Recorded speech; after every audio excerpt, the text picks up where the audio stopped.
Chapter 9, Cain and Abel. Begin all acts and thinking by using Al-Kalum the All. Tablet 6, the grief-stricken family. Cain marries Labuda and they move away. 19 times 6 equals 114. Lo! When Labuda heard Cain's words, she wept, and she went to call her father and mother, and she told them how Cain had killed his brother Abel. Labuda said, Cain confided in me in an effort to try and persuade me that I may leave with him. I inquired, tell me in detail what transpired. His voice dropped to a whisper, and he said, only you. When I spoke with my brother Abel, after he had been accepted, I said, surely I will kill you, Abel. Abel said, the Allahum only accept those and their things from those who tremble at the mention of the source Anu.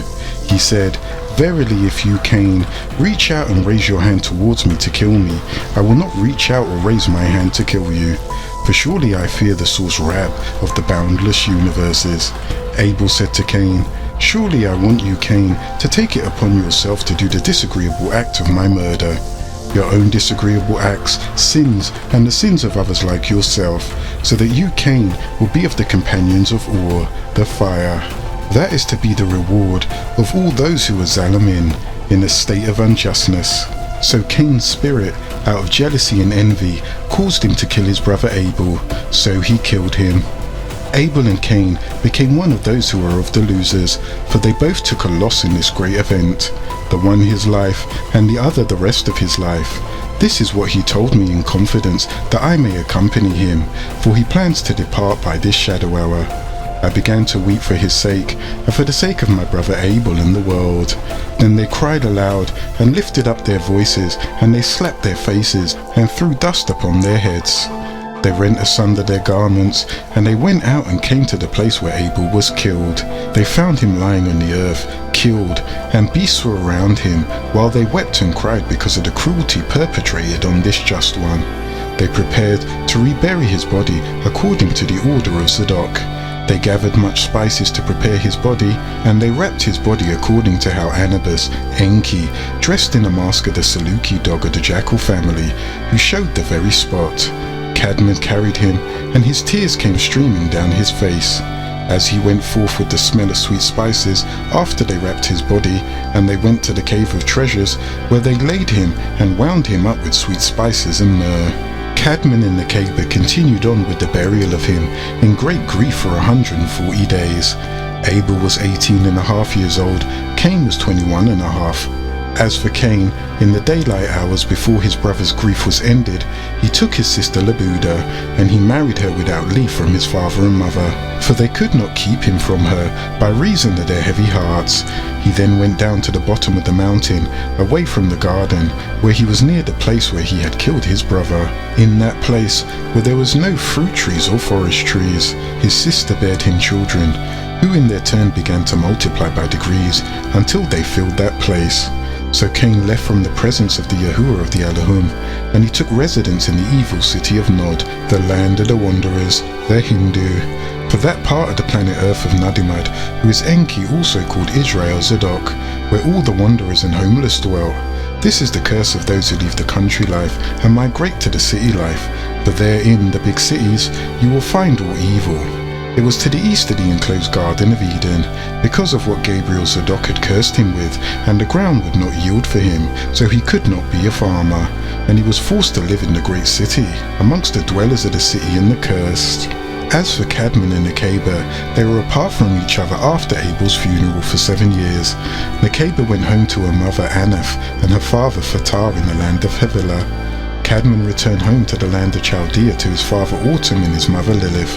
When the 7 years had weighed heavy on their hearts, and they longed to see each other's eyes, Nikeba's father Fatar sent a messenger named Salim to seek out Cadman. Upon arrival, he met Cadman's own messenger Hashri on his way to seek him out. They exchanged messengers, and they returned with the good news.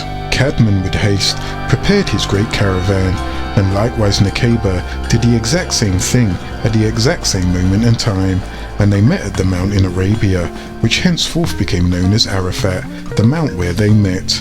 she stopping off at Gidda and him at Minna. It was a joyous occasion, and a great sacrifice of feast was prepared with much music and dancing, for the caravan of the Kuthites and the caravan of the Havilavites became one called the Tarites, because they came together as one flesh. The Allahum met with Nikeba and informed her that she would give birth to another son for them, in their image and after their likeness. But when Cadman heard this, he disagreed, for fear of another Cain. After this, however, Nikeba conceived, and while she was with child, Cadman said to her, "Come, let us take up an offering, and offer it before the Yahuwah of the Allahum, and ask him to give us an agreeable, benevolent child, and not another like Cain, who is in the image and after the likeness of the disagreeable Allahum, in whom you may find comfort, in whom you will find one whom you can join in marriage to Abel's sister Aklamia." Then they prepared an offering, and brought it before the altar, and offered it before the Yahuwah of the Allahum, and they did feast of it. They began to entreat him to accept the offer, and to give them a good offspring. The Anunnaki Allahum Gabriel Zadok heard Cadman, and he accepted his offering. Then they worshipped Cadman, Nikeba, and their daughter. Then they came down to the cave of treasures, and placed a lamp in it to burn by shadow hour, and by day, for the body of Abel. Then Cadman and Nikeba continued fasting and praying, until Nikeba's time came that she should be delivered. When she said to Cadman, "I wish to go to the cave in the rock, to bring forth in it," he said, "Go and take with you your daughter to wait on you, for I will remain in the cave of treasures before the body of my son Abel." Nikeba hearkened to Cadman, and she and her daughter went, but Cadman remained by himself in the cave of treasure, and she gave birth to Seth, which means he who is compensation. For the Allahum Anunnaki had predicted and appointed for themselves another seed, to breed our descendants from the killing of Abel by Cain. A third son is born to Cadman and Nikeba. Nikeba brought forth a son, perfectly beautiful in his figure and in his countenance. His beauty was like that of his father Cadman, yet more beautiful. Nikeba was comforted when she saw him, and she remained 8 days in the cave, and then she sent her daughter unto Cadman to tell him to come and see the child, and to name him. But on the 8th day, the Allahum came for the preparation of the circumcision, and to take the child and present him before the 24 elders, for to them this was their child, in their image and after their likeness, and no twin sister was born for him. But the daughter Aklamia stayed beside Nikeba as she waited for her son to be returned. On the 8th day, it fell on the holy day, because in it they desisted from all their duties called the Shabbat, and a special feast was prepared. When the 10th day had come, Cadman came to the cave to find his son not there. Enraged, he raised his voice and he made his voice heard, "Where is my son, the son of my flesh of my bone?" The Allahum heard the voice of Cadman, and he returned Seth to Cadman without his barophary gland. When Cadman heard the noise of the approaching crowd, he ran from the cave in a disagreeable tone, and he demanded, "Give me my son, the son of my blood, the son of my bone, the son of my flesh, for this one shall be in my image and my likeness." But the Allahum said, "She, Nikeba, have appointed me another seed instead of Abel, whom Cain killed." Cadman was 130 years of age when Seth was born. 10 years past his appointed death of 120 years, being it was recorded. And then Yahuwah declared my soul, the seed of the Allahum bred in the Adamites from Ninti, the divine, that will not judge in their genes for an eternity, because it has been mixed with human skin. He is also immortal, Homo erectus the Homo sapien, and they must die in time. In fact, all the days of his physical lifespan will be only 120 years. So the Allahum said from this point on, the Adamites shall become Enoshites, as the sons and daughters of the first mortal being Enos, son of Seth. He is yours. So they handed Seth into the hands of Cadman, and they turned and walked their way. At this point, the divine from Ninti and the seed of Cadman had fallen, and these Adamites were now Enoshites, human beings. They could no longer converse face to face with the Allahum Anunnaki without their barophary gland, and their 4 higher senses, psychometry, clairvoyance, intuition, and telepathy. They were appointed one Yahweh who they could communicate with, so they began worshipping this one named Tammuz, or Adonai, or Horus, son of Ishtar, who is Isis. Giving us the genealogy of Isis, simply Genesis. This is the record of the Adamites Homo sapien, in the 6th day, the 42nd 1,000-year period of their time, when the Allahum procreated the Adamites just like themselves. Tablet 7.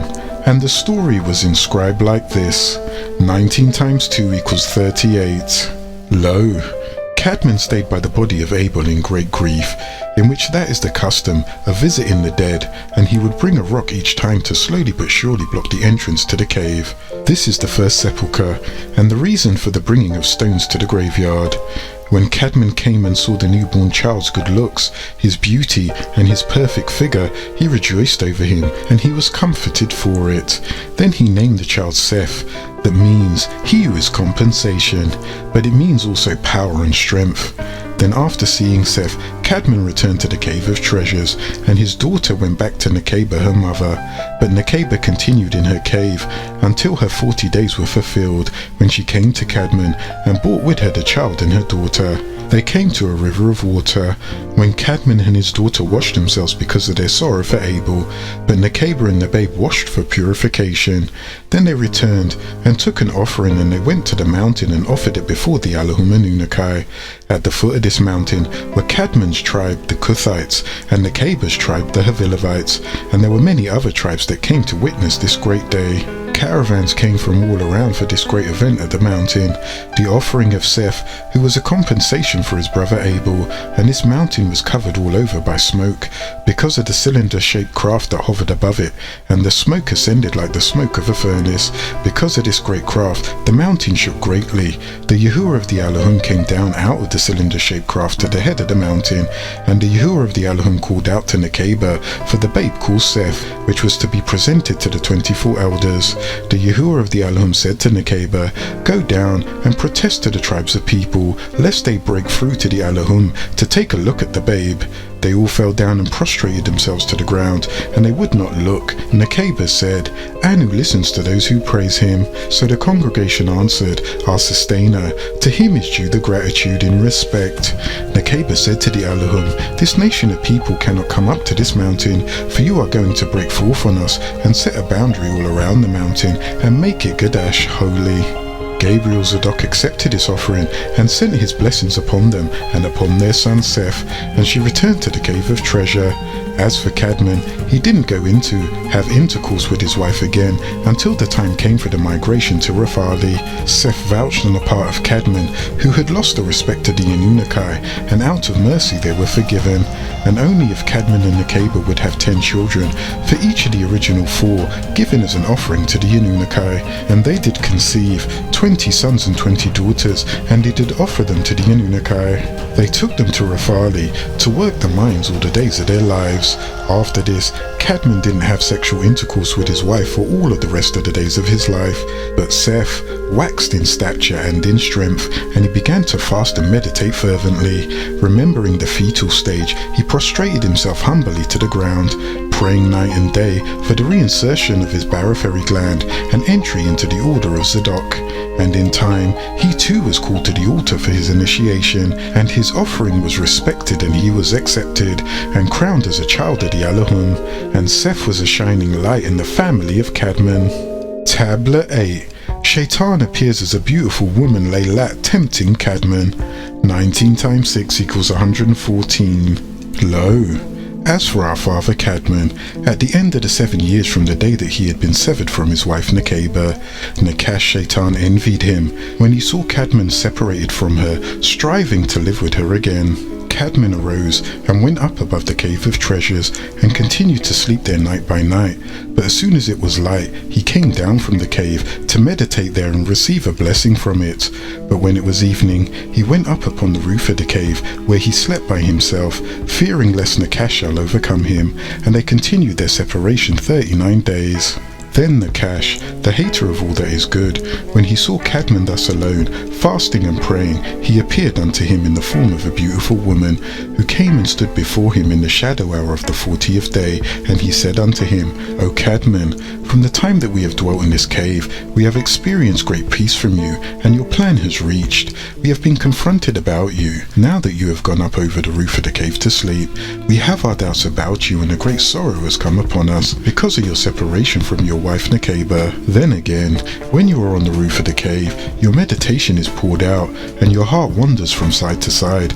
But when you was in the cave, your meditation was like fire gathered together. He came down to us, and you did find rest. Then you also grieve over your child that was severed from you. My sorrow is great about the murder of your son Abel, for he was righteous, and over a righteous man everyone will grieve. But I rejoice over the birth of your son Seth. Yet, for after a little while sorrow greatly over Nikeba, because she is my sister. For when Yahuwah of the Elohim sent a deep sleep over you, and drew her out of your side, he brought me out also with her. But he raised her by placing her with you, while he lowered me. I rejoice over my sister, for her being with me. For Elionel had made me a promise before, and he said, Grieve not when Cadman has gone upon the roof of the cave of treasures, and is separated from his wife Nikeba. I will send you to him. You will join thyself to him in marriage, and bear him 5 children, as Nikeba did bear him 5. Now, lo, the promise to me is fulfilled, for it is he who sent me to you for a wedding. Because if you would wed me, I shall bear you finer and better children than those of Nikeba. Then again, you are as yet but a youth. End not your youth in this world of sorrow, but spend the years of your youth in pleasure. For your days are few, and your trial is great.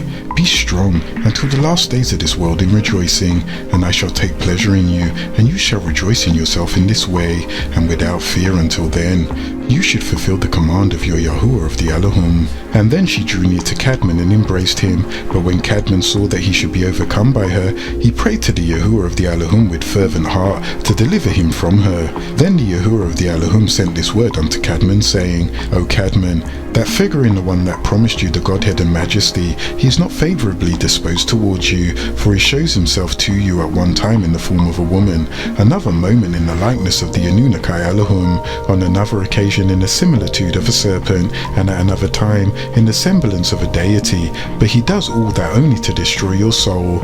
Now therefore, O Cadman, overstand. In my heart I have delivered you many a time from his hands, in order to show you that I am the merciful, and that I wish you good, and that I do not wish you ruin. Cadman sees the devil in his true colour.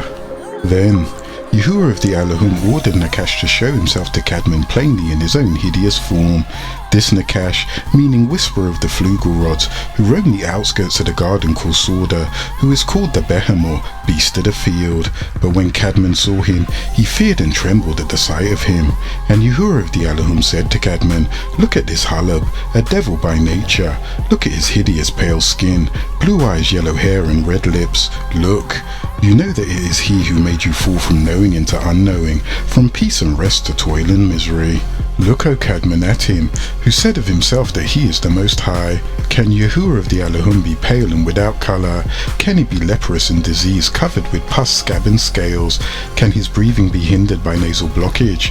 Can he be on a rhythm other than that of the universe? Can he be ill? Can he be with so little melanin? Is there anyone stronger than the Most High? Can he be overpowered? See then, O Cadman, and behold him bound in your presence, in the air, unable to flee away.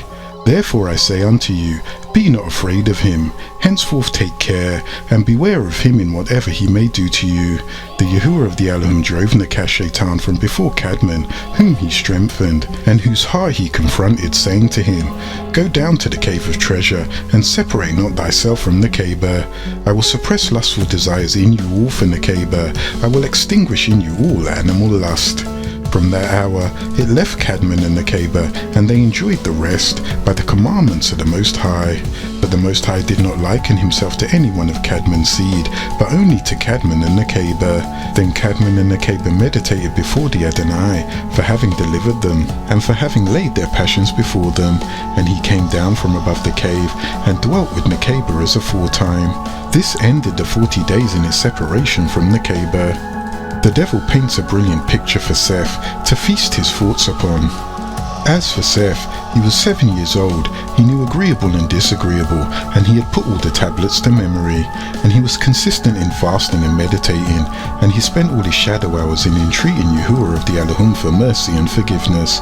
He also fasted when bringing up his offering every day, more than his father did, for he was of a good countenance, like unto the Anunnaki Elohim of the Yahuwah. He also had a good heart, that preserved the finest qualities of his soul, and for this reason he brought up his offering every day. Yahuwah was pleased with his offering, for he would sup with the Anunnaki daily, but he was also pleased with his purity. He continued thus in doing the will of the Most High, and his father and mother until he was 7 years old. After that, he was coming down from before the altar, having ended the offering. Nakash Shaytan appeared unto him in the form of a beautiful Anunnaki Elohim, brilliant with a light, and with a staff of light in his hand, and he had himself a girt about it, with a girdle of light. He greeted Seth with a beautiful smile, and he began to beguile him with agreeable words, saying to him, Seth, why abide you in this mountain? For it is rough and full of stones and of sand, and of trees and of the wilderness with no good fruit on them, a wilderness without habitation, and with towns with no good place to dwell in, but all is heat, weariness and trouble. He said further, but we dwell in beautiful places, in another world, one of light, and our condition is the best. Our women are more beautiful than any other, and I wish you, O Seth, to betroth one of them. Because I see that you are tall, dark and handsome, as dark as the darkest olive, with hair like lamb's wool, as black as a raven. You have the most beautiful of countenance, and you are very fair to gaze upon. In the land there is not one woman good enough for you. Besides all those who live in this world, there are only 5 souls, but in our world there are many men and many maidens, all more beautiful than one another. So come accompany me to the great city of Nod. I wish therefore to remove you hence, that you may see my relations, and be wedded to whichever you likest. You will then abide by me, and be at peace. You will be filled with splendor and light as we are. You will remain in your world, and rest from this world and the misery of it. You will never again feel faint and weary. You will never again bring up an offering nor sue for mercy. You will commit no more sin, nor be swayed by passions, and if you will hearken to what I say, you will wed one of my daughters. For with us, it is no sin to do so, neither is it reckoned animal lust. For in our world we have no deity, for we are all deities. We are all of the light, heavenly, powerful, strong, and glorious in this world of light.